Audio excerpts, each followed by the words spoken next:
निराली और बहुत ही अनमोल हैं, पर हिंदी की बात ही कुछ निराली है।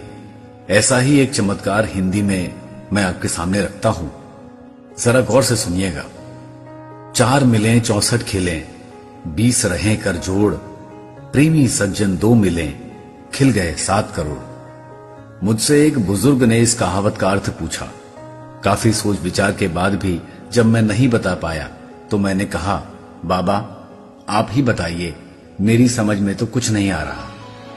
तब एक रहस्यमयी मुस्कान के साथ बाबा समझाने लगे, देखो बेटे, ये बड़े रहस्य की बात है।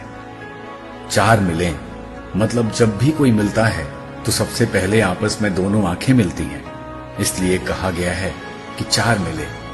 फिर कहा 64 खिलें, यानी दोनों के 32 दांत कुल मिलाकर 64 हो गए।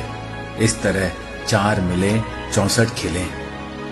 20 रहे कर जोड़, दोनों हाथों की 10 उंगलियां दोनों व्यक्तियों की 20 हुई। 20 मिलकर ही एक दूसरे को प्रणाम की मुद्रा में हाथ पर बस उठ ही जाते हैं। प्रेमी सज्जन 2 मिले, जब 2 आत्मीय जन मिले, ये बड़े रहस्य की बात है, क्योंकि मिलने वालों में आत्मीयता नहीं हुई तो ना 20 रहे कर जोड़ होगा और ना 64 खिलेंगे। उन्होंने आगे कहा, वैसे तो शरीर में रोम की गिनती करना असंभव है, लेकिन मोटा मोटा 3.5 करोड़ बताते हैं बताने वाले। तो कवि का अंतिम रहस्य, प्रेमी सज्जन 2 मिले, खिल गए 7 करोड़, इसका अर्थ हुआ कि जब कोई आत्मीयता से मिलता है तो रोम रोम खिलना स्वाभाविक ही है मेरे भाई। जैसे ही कोई ऐसा मिलता है तो कवि ने अंतिम पंक्ति में पूरा रस निचोड़ दिया। खिल गए 7 करोड़, यानी हमारा रोम रोम खिल जाता है। भाई वाह, आनंद आ गया। हमारी कहावतों में कितना सार छुपा है। एक एक शब्द चाशनी में डूबा हुआ है, हृदय को भावा विभोर करता हुआ।